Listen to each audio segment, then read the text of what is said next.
So far we've talked about praying in the Spirit, but the Bible describes something called singing in the Spirit. In 1 Corinthians 14, verse 15, Paul says, "I will sing with my spirit, but I will also sing with my understanding."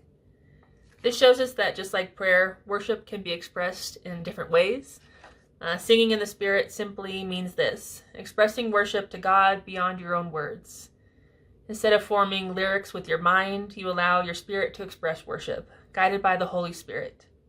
Now, when I sing in the Spirit, I definitely don't have, pitch, and I've never, studied or had vocal training to be a singer, so I'm not going to sing for you. I'm very off-key. I sing for myself in my car or the shower, or the Lord. That's basically it, I don't even think I've had a significant other hear me sing, just because I know, I'm not on key when I sing.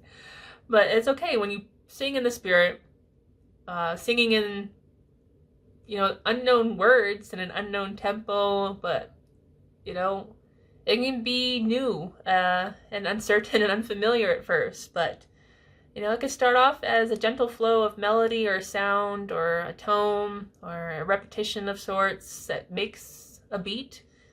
But just remember, it doesn't have to be loud or dramatic. It could be very quiet and calm, personal, but very meaningful.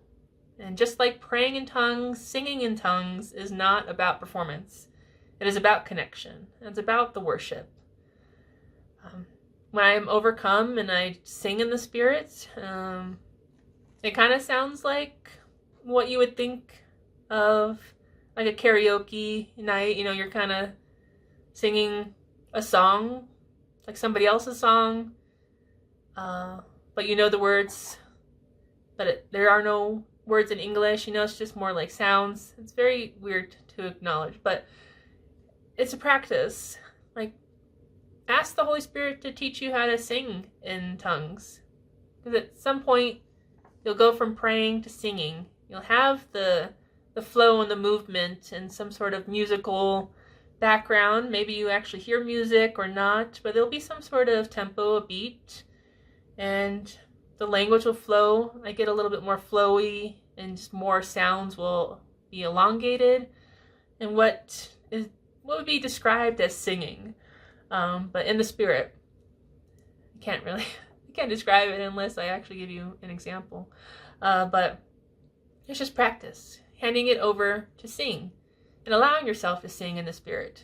If you're already praying in the Spirit, just try to put on some worship music and go with the flow. Go with the flow of the music. And if you don't have music, you can make it up. But worship and prayer are very closely connected. With or without music, both are turning your attention toward God. This is all it is. Whether you're singing in the Spirit, worshiping in the Spirit, praying in the Spirit, all of it, your attention and focus is on God. And for many believers, praying in the Spirit just becomes a part of their worship life. You can, whether you're in church, if you go to a church that encourages praying in the Spirit or not, you don't have to do it at church. You can pray and worship God at home, certainly too, out and about, even on public transportation, in public, at the store. But, it could become more natural when you start singing and praying in the Spirit as part of your worship, because it's just expressing what your heart feels without words. It could just be, the energy, the sound, the intention of the prayer. You're not replacing words, you're just going beyond them. This creates a deeper sense of connection, basically, with God. You're not just thinking about God, you're engaging with Him on a level that your spirit is engaging with. You're going beyond the physical to the spiritual. And you're allowing worship to go beyond structure and to just more about relationship. Again, you don't have to have the details and the words and the knowingness. You can trust. You can trust the Lord to just guide you as He sees fit, even in singing, even in worship. You can trust and just hand it over to the Lord that you're worshiping in the Spirit correctly. And I find that worshiping in the Spirit softens my heart faster. It helps me stay connected and abide to God, because when my spirit is praying, it's connected to His Spirit, and whether I have the quiet worship music on or not, it's just a reflection moment with God. It's shifted. My attention's on Him. The space is there to flow and feel more natural, and I feel His presence. So invite and embrace the Holy Spirit in your worship time. When you're singing or not singing, you don't have to try harder. You just have to, put your attention on God. If you just shift your intention and your attention, your energy will flow in that direction.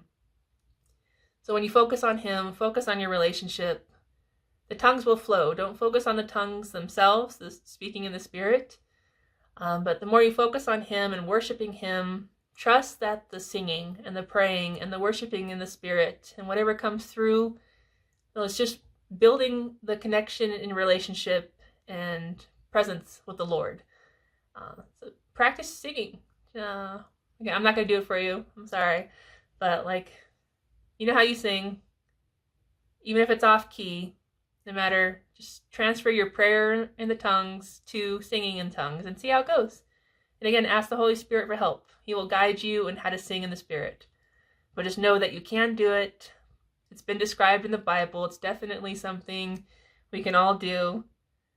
If Paul did it, we can definitely all do it. So give yourself grace to learn it and allow yourself to sing, even off key. It's just between you and the Lord. Remember, praying in a spirit, in an unknown tongue, you're communicating with God, not to man. So just ignore what man thinks about your singing voice, singing in the Spirit voice. In the next episode, we're going to further discuss how to hear God, especially after praying in the Spirit. Because again, this is a relationship, a communication, a two-way street. So hearing God is essential to praying, so we know exactly how to continue praying. So I'll see you in the next episode.